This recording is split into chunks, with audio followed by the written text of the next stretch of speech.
परिचय। आदित्य, तुम क्या कर रहे हो? मैं अपनी पसंदीदा चित्रकथा पढ़ रहा हूं। और तुम लैपटॉप पर क्या कर रहे हो? मैं अपने मित्र के साथ वीडियो चैट कर रहा हूं। Video chat? वो क्या है? यहां आओ, ये देखो। इंटरनेट की मदद से वीडियो चैट किया जा सकता है। यह संचार व्यवस्था का एक अनुप्रयोग है। संचार व्यवस्था में 3 बड़े घटक हैं: प्रेषक, संचार चैनल और अभिग्राही। वीडियो चैट में मैं प्रेषक, इंटरनेट संचार चैनल और मेरा मित्र अभिग्राही है। ठीक है, अब मैं समझ गया और मैं इसके बारे में और जानना चाहता हूं। छात्रों, हम लोग आज संचार व्यवस्था के बारे में बहुत ज्यादा अध्ययन करेंगे। उद्देश्य। इस पाठ के अंत में आप निम्न करने में सक्षम हो जाएंगे: संचार व्यवस्था के अवयवों को जानना, मौलिक शब्दावलियों का वर्णन करना, सिग्नलों की बैंडविड्थ का वर्णन करना, प्रेषण माध्यम की बैंडविड्थ को समझना, विद्युत चुंबकीय तरंगों के संचरण का वर्णन करना, मॉडुलन और इसकी आवश्यकता को जानना, आयाम मॉडुलन का वर्णन करना और आयाम मॉडुलित तरंग के उत्पादन और संसूचन का विश्लेषण करना। संचार व्यवस्था के अवयव। संचार का मतलब है एक स्थान से संदेश भेजना और दूसरे स्थान पर किसी माध्यम से उसे प्राप्त करना। किसी संचार व्यवस्था में मूल रूप से 3 अवयव होते हैं: प्रेषित। प्रेषित्र संदेश सिग्नल को उपयुक्त सिग्नल में परिवर्तित करता है, जो उपयुक्त माध्यम से होकर गुजरता है। संदेश चैनल कहलाता है। संदेश चैनल यह एक माध्यम है जो संदेश को उपयुक्त सिग्नल के रूप में एक स्थान से दूसरे स्थान में ले जाता है। प्रत्येक चैनल में प्रसारण के दौरान ऊर्जा की क्षति होती है। अभिग्राही। अभिग्राही प्रेषित द्वारा तैयार उपयुक्त सिग्नल को वास्तविक संदेश में परिवर्तित करता है। अभिग्राही प्रेषण क्षति के लिए सिग्नल के प्रवर्धन सहित संचालन का प्रतिफल है। अभिग्राही प्रेषण हानि के लिए क्षतिपूर्ति कर सिग्नल के प्रवर्धन सहित इसका संचालन प्रेषित्र द्वारा विपरीत सिग्नल प्रक्रिया के लिए विमॉडुलन और कूटानुवाद करता है। संचार व्यवस्था के 2 मूल ढंग हैं: बिंदु से बिंदु तक। एक एकल प्रेषित्र तथा एक अभिग्राही के बीच के संयोजन से होकर संचार होता है। प्रसारण। किसी एकल प्रेषित्र से बहुत से अभिग्राही के संयोजन के लिए संचार होता है। मूल शब्दावलियां। ट्रांसड्यूसर। ट्रांसड्यूसर एक यंत्र है जो ऊर्जा को एक स्वरूप से दूसरे स्वरूप में परिवर्तित करता है। संचार व्यवस्था में आमतौर पर प्रेषित्र के निर्गत वाक पर विद्युतीय सिग्नल में संदेश सिग्नल के अनुरूप परिवर्तन और फिर अभिग्राही के निर्गत वाक विद्युत सिग्नल से संदेश सिग्नल में रूपांतरण की मांग रहती है। सिग्नल प्रेषण के लिए विद्युतीय या प्रकाश की स्वरूप में से जिसमें भी उपयुक्त हो सूचना का रूपांतरण सिग्नल कहलाता है। सिग्नल अनुरूप अथवा अंकीय हो सकते हैं। रव वो अवांछनीय सिग्नल जो संचार व्यवस्था में प्रेषण तथा संदेश के अभिग्रहण सिग्नल में विक्षोभ का प्रयास करते हैं, रव कहलाते हैं। क्षीणता किसी माध्यम से संचरण के समय सिग्नल की प्रबलता में क्षति को क्षीणता कहते हैं। प्रवर्धन किसी इलेक्ट्रॉनिक परिपथ के उपयोग द्वारा सिग्नल की क्षमता बढ़ाने वाली प्रक्रिया प्रवर्धन कहलाती है। संचार चैनल में क्षीणता के कारण होने वाले क्षय की क्षतिपूर्ति के लिए प्रवर्धन आवश्यक है। परास यह स्रोत तथा लक्ष्य के बीच की वो अधिकतम दूरी है जहां तक सिग्नल को उसकी पर्याप्त प्रबलता से प्राप्त किया जाता है। बैंडविड्थ या बैंड चौड़ाई। बैंड चौड़ाई से हमारा तात्पर्य उस आवृत्ति परास से है जिस पर कोई उपकरण प्रचालित होता है अथवा स्पेक्ट्रम के उस भाग से होता है जिसमें सिग्नल की सभी आवृत्तियां विद्यमान हैं। पुनरावर्तक। पुनरावर्तक अभिग्राही तथा प्रेषित का संयोजन होता है। पुनरावर्तकों का उपयोग किसी संचार चैनल के परास को विस्तारित करने के लिए किया जाता है। सिग्नल की बैंड चौड़ाई। बैंड चौड़ाई आवृत्तियों का परास है जो आवाज की सूचना को ले जाता है। शून्य बैंड चौड़ाई के सिग्नल की सूचना शून्य होती है। अधिक सूचना के सिग्नल के लिए अधिक बैंड चौड़ाई की जरूरत होती है। एक सिग्नल की बैंड चौड़ाई b है जिसमें आवृत्तियों का परास है। b बराबर डेल्टा f बराबर f2 माइनस f1, जहां f2 उच्च और f1 निम्न सार्थक आवृत्ति का सिग्नल है। उदाहरण के लिए दूरभाषवाणी सिग्नल की बैंड चौड़ाई जहां b बराबर 3 किलोहर्ट्ज, f2 बराबर 3 किलोहर्ट्ज और f1 बराबर 0 है। सूचना के स्रोत द्वारा आधार बैंड सिग्नल उत्पन्न होते हैं। प्रेषण के उद्देश्य से मॉड्यूलन प्रक्रिया द्वारा आधार बैंड सिग्नल को उच्च आवृत्ति में रखा जाता है, तब ये पास बैंड कहलाता है। प्रेषण माध्यम की बैंड चौड़ाई। प्रेषण चैनल 3 प्रकार के होते हैं। तार। व्यापक रूप से इस्तेमाल किया हुआ तार माध्यम समाक्षीय केबल है। समाक्षीय की बैंड चौड़ाई लगभग 750 मेगाहर्ट्ज है। ऐसे केबलों को आमतौर पर 18 गीगाहर्ट्ज से नीचे संचालित किया जाता है। मुक्त आकाश। मुक्त आकाश प्रेषण माध्यम व्यापक परिसर की आवृत्तियों कुछ किलोहर्ट्ज से कुछ गीगाहर्ट्ज पर रेडियो तरंगों को संचारित करता है। ये आवृत्ति आगे विभिन्न सेवाएं आवंटित करने के लिए विभाजित हो जाती है। प्रकाशिकी तंतु। किसी प्रकाशिकी तंतु की आवृत्ति परिसर 1 टेराहर्ट्ज से 100 टेराहर्ट्ज है। ये 100 गीगाहर्ट्ज से अधिक बैंड चौड़ाई प्रदान करता है। वैद्युत चुंबकीय तरंगों का संचरण। पृथ्वी का वायुमंडल गैसीय पर का रोमांचक परास प्रस्तुत करता है जिसमें वैद्युत चुंबकीय तरंगों को विभिन्न आवृत्तियों में विभिन्न मार्गों पर संचरित करता है।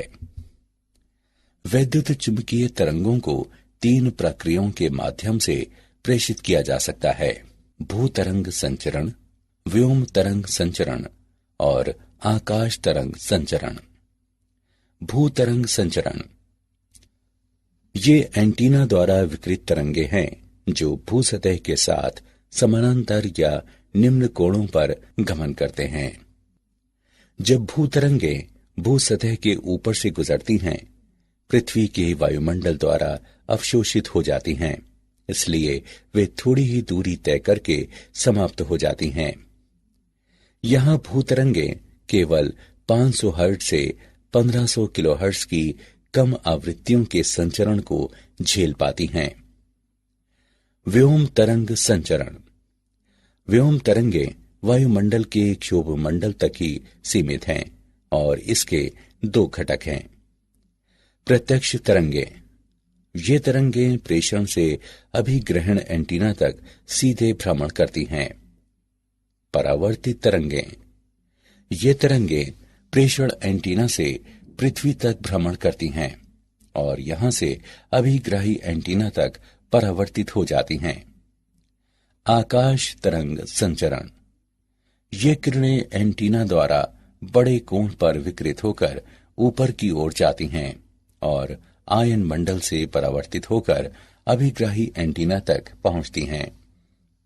रेडियो तरंगों का क्षोभ मंडल परावर्तन द्वारा आकाश तरंग संचरण के लिए आवृत्ति परिसर कुछ मेगाहर्ट्ज से 30 मेगाहर्ट्ज तक का होता है। आयनित परतों का अपवर्तित सूचकांक आवृत्ति पर निर्भर करता है और ये 1-81 का मूल विभाजित वर्ग f के बराबर होता है। उदाहरण, आइए हम एक उदाहरण लेते हैं। एक टीवी टावर की ऊंचाई 200 मीटर है। यदि टावर के आसपास का औसत जनसंख्या घनत्व 1800 प्रति वर्ग किलोमीटर है, तो ये टीवी प्रसारण कितनी जनसंख्या को आच्छादित करेगा? दिया गया है पृथ्वी की त्रिज्या 6400 किलोमीटर है। हम इसके हल को जानते हैं। दिए गए मान हैं h बराबर 200 मीटर, जनसंख्या घनत्व 1800 प्रति वर्ग किलोमीटर, पृथ्वी की त्रिज्या 6400 किलोमीटर। प्रेषण का परास दिया गया है d बराबर मूल 2HR। अब मान रखने पर और इसकी गणना करने पर हम पाते हैं d बराबर 5.06 गुणा 10 पर घातांक 4 मीटर। प्रेषण द्वारा आच्छादित क्षेत्रफल बराबर पाई d वर्ग। जनसंख्या आच्छादित बराबर क्षेत्रफल गुणे जनसंख्या घनत्व। अब मान रखने पर और इसकी गणना करने पर हम पाते हैं 1.447 गुणा 10 पर घातांक 7। यहाँ 1.447 गुणा 10 पर घातांक 7 जनसंख्या को ये टीवी प्रसारण आच्छादित करता है। मॉडुलन और इसकी आवश्यकता। मौलिक रूप से निम्न आवृत्ति के सूचना सिग्नल को लंबी दूरी तक प्रेषित नहीं किया जा सकता है। अतः सूचना सिग्नल को उच्च आवृत्ति वाली रेडियो तरंग में अध्यारोपित करना जरूरी हो जाता है। इसे वाहक तरंग कहते हैं। सूचना सिग्नल को उच्च आवृत्ति रेडियो तरंग में अध्यारोपण मॉडुलन कहलाता है। एंटीना का आकार। किसी सिग्नल को प्रेषित करने के लिए हमें किसी एंटीना की आवश्यकता होती है। कोई एंटीना उस सिग्नल में समय के साथ होने वाले परिवर्तन उचित रूप से संवेदन कर सके। इसके लिए ये आवश्यक है कि इस एंटीना का साइज उस सिग्नल से संबद्ध तरंग दैर्ध्य के तुलनीय हो और साइज कम से कम लैम्ब्डा विभाजित 4 विमा हो। 30 किलोहर्ट्ज आवृत्ति की किसी EM यानी वैद्युत चुंबकीय तरंग की तरंग दैर्ध्य लैम्ब्डा 10 किलोमीटर है। स्पष्ट है कि इस लंबाई के तुलनीय साइज का एंटीना निर्मित करना तथा प्रचालित करना संभव नहीं है। अतः हमारे न्यून आवृत्ति आधार बैंड सिग्नल में निहित सूचना को किसी उच्च रेडियो आवृत्तियों में प्रेषण से पूर्व रूपांतरित करने की आवश्यकता होती है। एंटीना द्वारा शक्ति विकिरण। विकिरित शक्ति L विभाजित लैम्ब्डा का वर्ग है। ये प्रदर्शित करता है कि समान लंबाई के एंटीना के लिए आवृत्ति बढ़ने के साथ विकिरित शक्ति भी बढ़ती है। अतः किसी लंबी तरंग दैर्ध्य के आधार बैंड सिग्नल द्वारा प्रभावी शक्ति विकिरण कम होती है। अतः किसी अच्छे प्रेषण के लिए हमें उच्च शक्ति चाहिए और इसीलिए ये तथ्य दिया गया है। हमें प्रेषण के लिए उच्च आवृत्ति के उपयोग की आवश्यकता को दर्शाता है। विभिन्न प्रेषित्रों से प्राप्त सिग्नलों का मिश्रण। यदि कई प्रेषित्र एक साथ आधार बैंड सिग्नलों का प्रेषण करते हैं तो उन्हें अलग करना मुश्किल हो जाता है।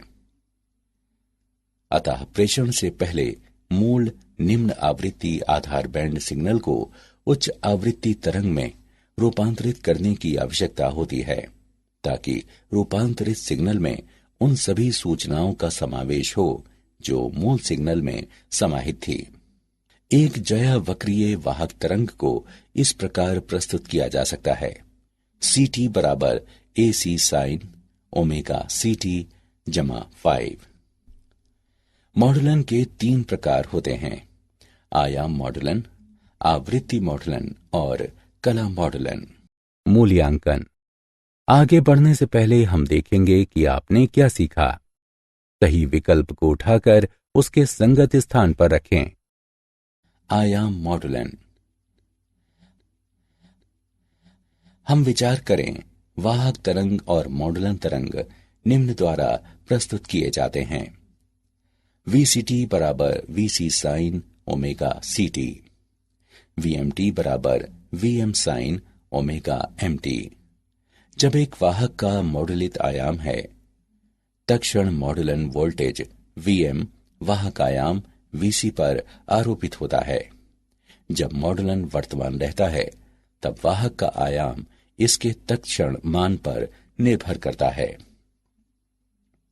आयामित वाहक तरंग दिया हुआ है, VC plus VM sine omega MT गुणे ओमेगा CT। इसे इस प्रकार से लिखा जा सकता है, VT बराबर VC sine omega CT plus mu VC sine omega MT sine omega CT, जहां म्यू बराबर VM बटे VC मॉडुलन सूचकांक कहलाता है। उपयुक्त समीकरण को हम निम्न प्रकार से लिख सकते हैं। यहाँ FC माइनस FM नीचे की ओर बैंड आवृत्ति कहलाता है और FC प्लस FM नीचे की ओर बैंड आवृत्ति कहलाता है। इस प्रकार AM तरंग FC आवृत्ति और FC से थोड़ी सी अलग दो ज्यावक्रीय तरंगों की वाहक तरंग से बनी है, जिसे पार्श्व बैंड कहा जाता है। आयाम मॉडुलक के लिए आवश्यक चौड़ाई बैंड मॉडुलक सिग्नल की 2 गुनी आवृत्ति होती है। आयाम मॉडुलित तरंग को उत्पन्न करना। यहाँ मॉडुलक सिग्नल को वाहक सिग्नल से जोड़ा जाता है, जिससे XT सिग्नल प्राप्त होता है। यह सिग्नल वर्ग नियम युक्ति से होकर गुजरता है, जो अरेखीय युक्ति है और जो निम्न निर्गम देता है, जहां B और C अचर हैं। सिग्नल बैंड पारक फिल्टर से होकर गुजरता है, जो DC और ज्यावक्रीय आवृत्तियों ओमेगा M, 2 ओमेगा M और 2 ओमेगा C का परित्याग करता है और आवृत्तियां ओमेगा C घटा ओमेगा M और omega C plus omega M को कायम रखता है। इसलिए बैंड पारक फिल्टर का निर्गम एक AM तरंग है। निम्न शक्ति पर मॉडुलित सिग्नल प्रेषित नहीं हो सकता है। अपरिवर्तक बाद में शक्ति प्रवर्धक हो जाता है, जो आवश्यक शक्ति प्रदान करता है और उसके बाद मॉडुलित सिग्नल उपयुक्त आकार के विकिरण के लिए एंटीना को पुष्ट करता है। आयाम मॉडुलित तरंग का संसूचन। संसूचन वह प्रक्रिया है जिसके द्वारा मॉडुलित वाहक तरंग से मॉडुलिक सिग्नल की पुनः प्राप्ति की जाती है। प्रेषित संदेश चैनल के माध्यम से संचरण के दौरान क्षीण पड़ जाता है, इसलिए अभिग्राही एंटीना के पीछे प्रवर्धक और संसूचक लगाया जाता है। वाहक आवृत्ति निम्न आवृत्ति में बदल जाती है, जो मध्यवर्ती आवृत्ति कहलाती है। तब संसूचित सिग्नल को प्रावर्धित करने की जरूरत महसूस होती है। मॉडुलित सिग्नल दिष्टकारी से होकर गुजरता है। सिग्नल का एनवेलप संदेश सिग्नल होता है और तब सिग्नल एनवेलप संसूचक से होकर गुजरता है। क्या आप जानते हैं? कूट लेखक वैद्युत सिग्नल को इसके प्रेषण से पहले कूट में बदल देता है। ये बेहतर सुरक्षा प्रदान करता है। एक द्वैध संचार व्यवस्था ऐसी प्रणाली है जो 2 युक्तियों से जुड़ी होती है और वे दोनों दिशाओं में एक दूसरे से संवाद का संचरण कर सकती हैं। बेल लैब्स ने सन 1947 में सबसे पहले सेलुलर रेडियो टेलीफोन नेटवर्क प्रस्तुत किया था। वर्ष 1994 में अमेरिकी सरकार ने इंटरनेट पर नियंत्रण किया था और संचार में गति प्रदान करने के लिए www की उत्पत्ति हुई थी। सारांश। आइए हमने जो कुछ सीखा है उसे संक्षेप में दोहराएं। संचार का मतलब है एक स्थान से संदेश भेजना और दूसरे स्थान पर किसी माध्यम से उसे प्राप्त करना। संचार चैनल एक माध्यम है जो संदेश को उपयुक्त सिग्नल के रूप में एक स्थान से दूसरे स्थान में ले जाता है। प्रत्येक चैनल में प्रसारण के दौरान ऊर्जा का नुकसान होता है। संचार के लिए वैद्युतीय या प्रकाशिकी स्वरूप जो उपयुक्त हो, उसमें सूचना को बदलने की प्रक्रिया सिग्नल कहलाती है। बैंड चौड़ाई आवृत्तियों का परास है जो वाणी की सूचना को ले जाता है। शून्य बैंड चौड़ाई के सिग्नल की सूचना शून्य होती है। ये किरणें एंटीना द्वारा बड़े कोण पर विकृत होकर ऊपर की ओर जाती हैं और आयन मंडल से परावर्तित होकर अभिग्राही एंटीना तक पहुंचती हैं। सूचना सिग्नल का उच्च आवृत्ति रेडियो तरंग में अध्यारोपण मॉड्यूलन कहलाता है। आयाम मॉड्यूलन के लिए मॉड्यूलक सिग्नल की आवृत्ति को दोगुनी करने के लिए बैंड चौड़ाई की आवश्यकता होती है।